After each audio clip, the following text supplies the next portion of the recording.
Continuamos con este diplomado de Derecho Procesal Administrativo en este gran capítulo de las pruebas. Vamos a hablar de una de las pruebas que con mayor frecuencia se presentan en el proceso judicial y es la prueba testimonial. Esta prueba tiene una rigurosidad, tiene un procedimiento. Recuerden que el procedimiento que está aquí establecido en el código, recuerden que esas reglas establecidas en el procedimiento propia del Código General del Proceso hacen parte de la garantía constitucional del 29 de que nadie puede ser procesado sino con ley previa. Y la ley previa del testimonio es, decíamos por allá también en otro video sobre el decreto de pruebas también, pero la ley procesal es esta, más el decreto de pruebas. No se podrá practicar aquella que no ha sido decretada. En todo caso, la práctica corresponderá a esta ley previa. Y pues la verdad es que nosotros tenemos que indicar que cualquier persona tiene el deber de rendir testimonio. Profe, ¿y yo cómo hago si esa persona no quiere ir? Como la ley procesal señala que toda persona tiene deber de rendir testimonio en cualquier instancia de carácter judicial, salvo las excepciones que dice la ley que vamos a ver. ¿Cómo hago para que ese testigo comparezca? Pues como es un deber, recordemos la relación general de sujeción que se encuentra contenida en el artículo 6 de la Constitución. Toda persona está obligada a cumplir la Constitución y la ley. Y pues el artículo 208 del Código General del Proceso, pues es esa ley a la que se refiere el artículo 6 superior. En ese orden de ideas, que si esta ley señala que es un deber comparecer a rendir testimonio, la persona no se puede abstraer de cumplir con esa obligación. Vamos a ver qué pasa, cómo lo hacemos comparecer, cómo lo hacemos asistir a esa audiencia concreta a la que se requiera al testigo, salvo las excepciones de ley. Es decir, habrá algunos casos donde, por mucho que se quiera, no se podrá comparecer a rendir testimonio. ¿Quiénes no están obligados a declarar en un proceso? No están obligados a declarar sobre aquello que se les ha confiado o ha llegado a su conocimiento por razón de ministerio, oficio o profesión. Es decir, el sacerdote que recibe la confesión de un feligrés, el ministro de culto, pastor evangélico, líder cristiano, cualquiera sea la denominación, que en esas audiencias privadas que se celebran, donde cuentan sus problemas, sus angustias, sus pecados, si se quiere llamar de esa manera, sus faltas, como un momento como una idea para expiar, como para relevar esa culpa, contándole a un guía espiritual. Esa información que recibe ese guía espiritual está protegida y no está obligado ese pastor, ese líder cristiano, ese cura, ese sacerdote a declarar nada que le haya contado esta persona, cualquier persona de estas, en una reunión privada de esa naturaleza. Está protegido, no está obligado a declarar sobre esas cosas confiadas en esa confesión, si lo queremos llamar así. Los abogados, los médicos, los enfermeros, los contadores, los laboratoristas, en relación con los hechos que están amparados por el secreto de la profesión, el famoso sigilo profesional. El médico no puede ventilar las patologías de su paciente en ningún escenario, salvo que mencione una enfermedad X de alguien, pero ese alguien no podrá ser mencionado. El abogado no podrá mencionar que fulano de tal le dijo esto, esto y esto. Podrá decir que conoció en algún momento un caso relativo a esto y a esto. Si quiere hablar de eso para aspectos académicos, pedagógicos, como ocurre con muchos que ejercemos la profesión. Pero cuidado con levantar esa reserva propia de esa confesión, de de esa relación de confianza que le deposita a uno el particular cuando le está contando, es que yo maté a mi mujer, yo maté a mi hijo. Finalmente le está confesando un delito, pero en calidad de apoderado, en calidad de defensor. Esa manifestación está protegida. Y usted como abogado no está obligado a declarar sobre eso. Es decir, la ley le protege para que respecto de esas situaciones usted guarde silencio. Entonces, por un lado, no están obligados a declarar en razón de la profesión, del ministerio, del oficio. Bien, pero hay unas personas que no solo no pueden ir a testificar ya en razón del conocimiento que tengan de la causa, en razón de su función en la sociedad, sino que hay unos testigos que no pueden comparecer por una razón simple, porque tienen alguna inhabilidad. Y esa inhabilidad está relativa, tiene unas causas, se fundamentan en algo. Por un lado, en aspectos subjetivos propios de la relación que tenga testigo con cualquiera de las partes o de sus apoderados. Es amigo, es enemigo, es familiar. Hay una relación de interés, de afecto, de amistad o de enemistad. Esa situación de enemistad, de interés, de familiaridad, de parentesco, de amistad, hace que por ministerio de la ley el testimonio, el quien testifica sea inhábil, es decir, sea no apto. Ese testimonio es no apto. ¿Por qué? Porque es posible que esté permeado por un interés más allá del procesal, más allá de la verdad, por un interés personal. Yo voy a ir a testificar en un proceso en contra de mi hijo o a favor de mi hijo. Yo creo que el juez no va a creer con mucha certeza que yo voy a decir cosas que vayan a afectar a mi hijo o que voy a contar toda la verdad, Entonces, ¿qué hace el legislador para resolver esa presunción de este no va a decir la verdad? Simplemente se consideran testigos inhábiles, testigos no hábiles. Tampoco quien tenga una alteración mental, tampoco quien tenga perturbaciones psicológicas, quien esté en estado de embriaguez o sometido a la ingesta previa de sustancias psicoactivas, alucinógenas o bajo una situación hipnótica. No podrá. Es que yo tomo medicamentos para la depresión y eso me ponen así como en un estado de ligereza mental, a veces no comprende las cosas y lo dice en el testimonio y el juez advierte, esa persona es probable que no sea hábil para testificar, no porque no haya presenciado, sino porque al momento de la práctica del testimonio, la persona tiene que tener toda la lucidez, la cordura, debe tener todas sus facultades plenas para contestar a las preguntas que hace el juez y que hacen las partes en interrogatorio y en contrainterrogatorio. ¿Ven la importancia de esto? El juez entonces también podrá determinar cuáles testigos, de acuerdo a la sana crítica, no serán hábiles. Resulta que está testificando alguien que en redes sociales se hace pasar como al contradictor político de esta persona. Esa persona no va a ir a decir bondades del acusado, del imputado, no va a ir.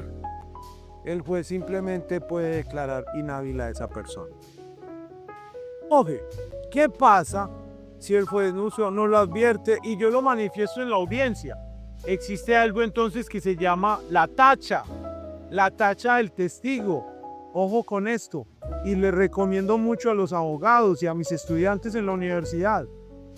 Nosotros ponemos en los poderes todas las facultades que tiene el apoderado, de desistir, de transigir, de conciliar, de recibir dineros, de presentar recursos, incidentes, formular excepciones, demandar reconvención, todo lo que sabemos.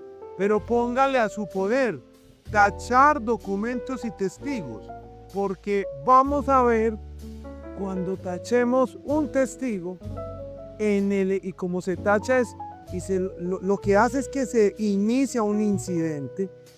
Ese incidente puede terminar con que prospere la tacha o que no prospere la tacha. La tacha estará sometida a unas costas procesales que tendrán que ser canceladas por quien resulte vencido en el incidente. Si usted promovió un incidente en calidad de apoderado y su cliente no le dio poder expreso para tachar ese testigo, usted tachó a un testimonio y su cliente no le dio poder expreso y resulta que no prosperó el incidente de tacha de ese documento, de ese testigo, las costas procesales las tendrá que pagar el apoderado que promueve ese incidente. ¿Por qué? Entonces, el apoderado puede resultar pagando las costas por haber promovido ese incidente de tacha, de ese testimonio, de ese documento, por no haber tenido la facultad expresa para tachar ese documento, para tachar ese testigo. ¿Cómo se tacha el testigo? El testigo se tacha, ¿por qué? Porque el testigo afecta la imparcialidad en los casos que acabamos de ver. Es decir, es amigo, es enemigo de una de las partes o de sus apoderados, esa persona es familiar, esa persona está sometida bajo la ingesta, está en un estado de excitación, dada la ingesta de sustancias psicoactivas, psicotrópicas, se encuentra en un estado de hipnosis como acabamos de decir. Esa tacha se formula, puede formularse por escrito antes de la audiencia señalada o antes de que el testigo empiece a declarar. Le hacen las de ley, el juzgado le hace las de ley, de quién es hijo, sus padres, cuántos años tiene, todos los generales, dónde vive, qué relación tiene con la parte que lo citó, con la parte demandada. Yo soy el hijo, yo soy el amigo, yo soy el primo. Muy bien, ese testigo, cuando se tacha oralmente en la audiencia y el juez va a resolver o en la audiencia, y si se encuentra aprobada la causal y si se encuentra aprobado, pues el juez no recibirá el testimonio. En todo caso, si se recibe el testimonio, a pesar de haberse presentado la solicitud de tacha de ese testigo, el juez y recibe la declaración, el juez deberá tener en cuenta en la sentencia pronunciarse sobre la tacha, si le va a dar valor al testimonio o si no va a prosperar la tacha, ahí va a tener como prueba el testimonio. Entonces, esa imparcialidad va a estar precedida, ¿por qué? Por esas condiciones que van a afectar la credibilidad y la imparcialidad del testigo. Por eso es que lo tachamos, porque se afecta la imparcialidad y la credibilidad. Porque, como les decía, en razones del parentesco, sentimiento, desinterés, conoce los antecedentes personales de una de las partes y eso lo promueve a cómo no le va a ayudar yo a esta persona si es tan buena persona. Y esa tacha, pero que se afecta la credibilidad, la imparcialidad, debe formularse con razones y con pruebas. No es que a mí me parece, es que este es primo, entonces no. Debe formularse de una manera fundada, razones de hecho, razones de derecho. ¿Cómo puede eso afectar la resulta del proceso? Y decirle al juez. El juez lo que va a hacer es que va a analizar todas esas circunstancias y va a validar si procede o no procede. Si procede, acepta la tacha, simplemente no recibirá la declaración. Si no acepta la tacha, recibirá la declaración y se pronunciará al final sobre el testigo, sobre la prueba recaudada. A ver, hay un tema que nosotros por práctica, por experiencia, insistimos. Vea, los testigos no son genéricos. Usted tiene unos hechos de la demanda. El testigo no diga que conoce todos los hechos de la demanda y usted tiene 25 hechos.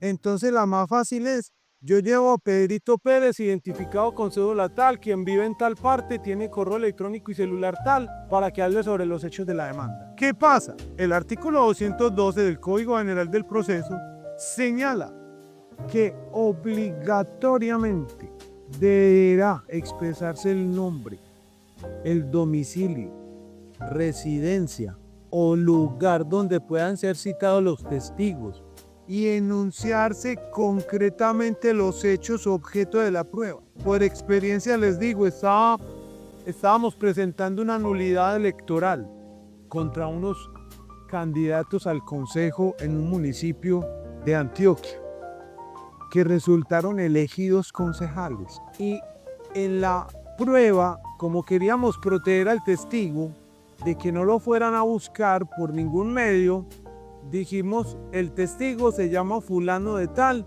quien se encuentra, cuya dirección de domicilio será la del apoderado y que será conducido por intermedio del apoderado, o sea, quien habla, y versionará, testificará sobre los hechos de la demanda.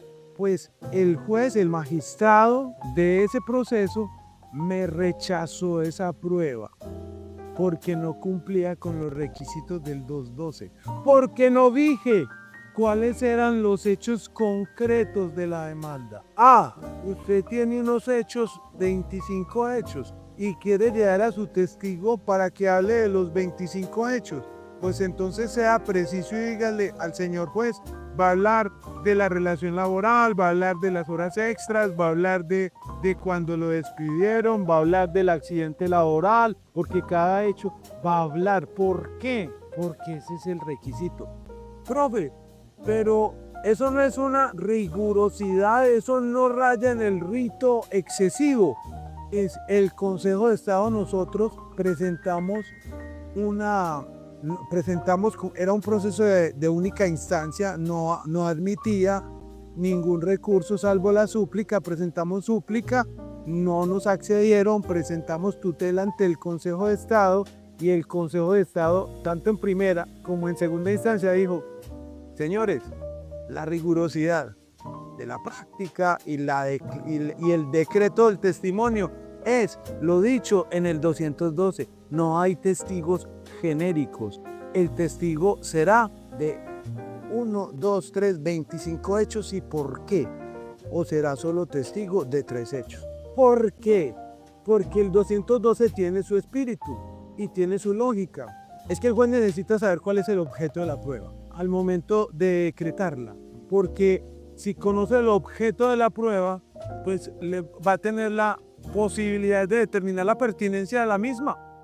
Entonces, vamos a llevar 20 testigos y todos van a hablar de los 25 hechos. No, vea, Pedrito de los hechos 1 a 5 relativos a. Juanito de los hechos 6 a 10 relativos a. Ya. Entonces el juez no va a poder limitarlos, porque si él limita a esos 5 testigos, limita a 1 o 2, pues simplemente va a dejar algunos hechos sin prueba. ¿Ven la importancia de que digamos aquí llevamos al testigo?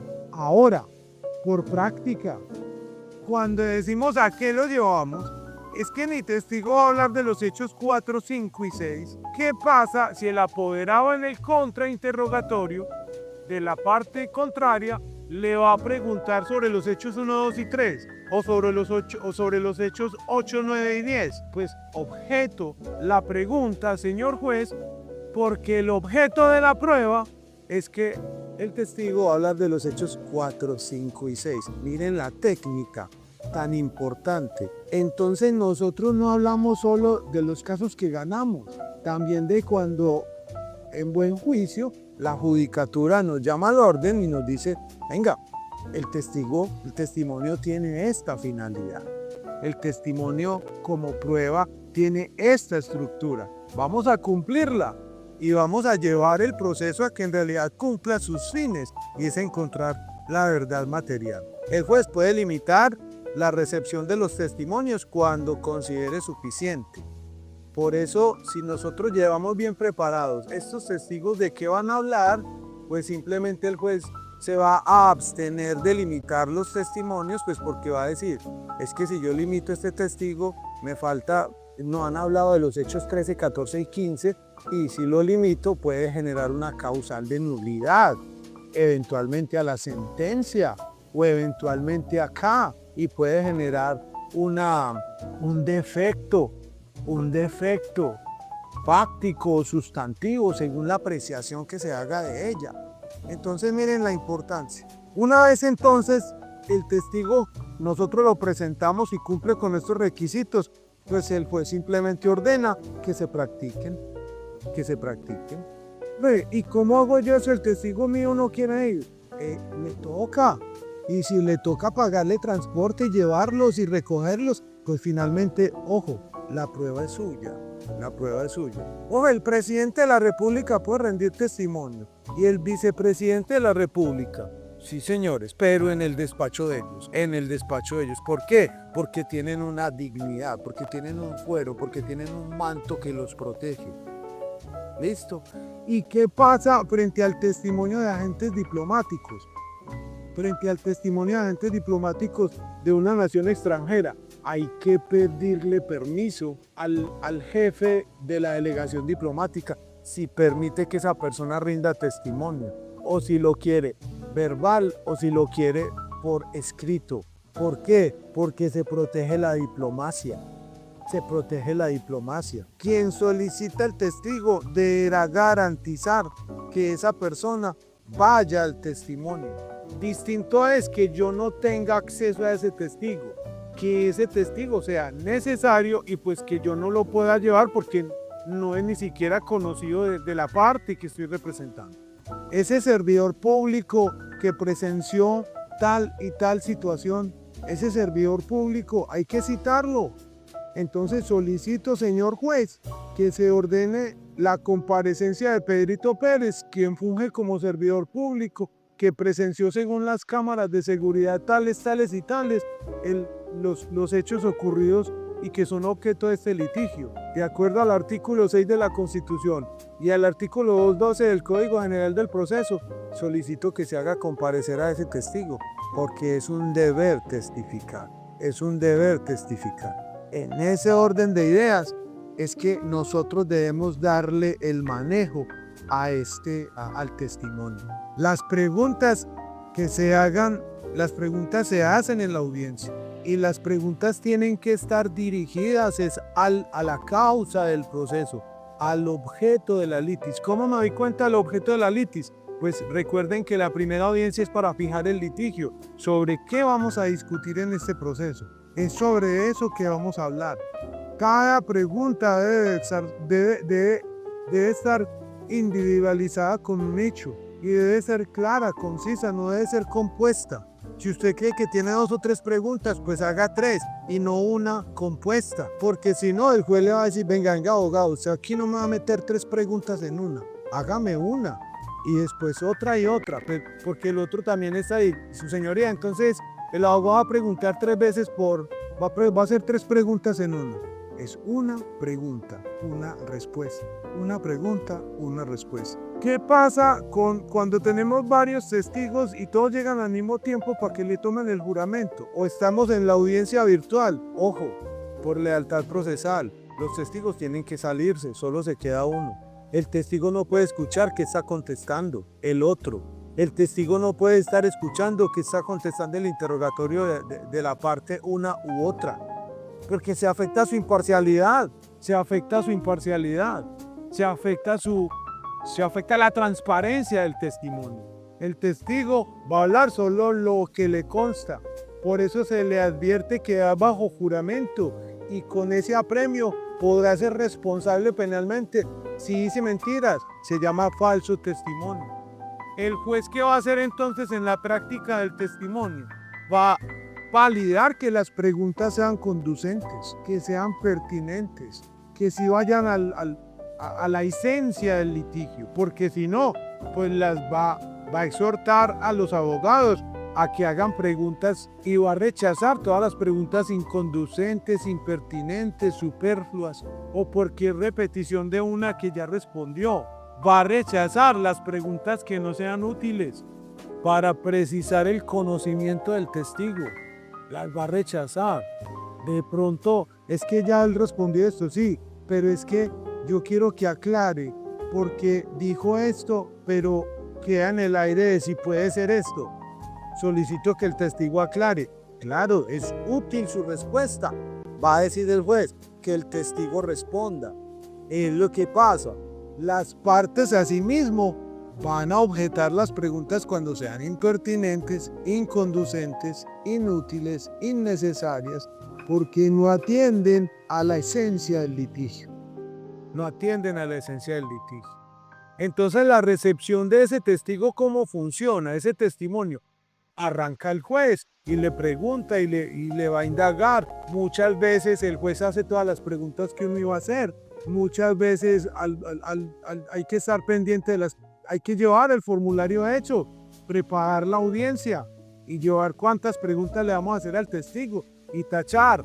El juez ya le preguntó esto y respondió esto, el juez preguntó esto y respondió esto, el juez preguntó esto y de las 10 o 12 preguntas que llevaba, el juez preguntó 8 y respondió esto. Voy a ver si solicito que me aclare. No dígale al juez, no, aclare porque ya lo dijo. Y las 4 que no preguntó el juez, las voy a preguntar.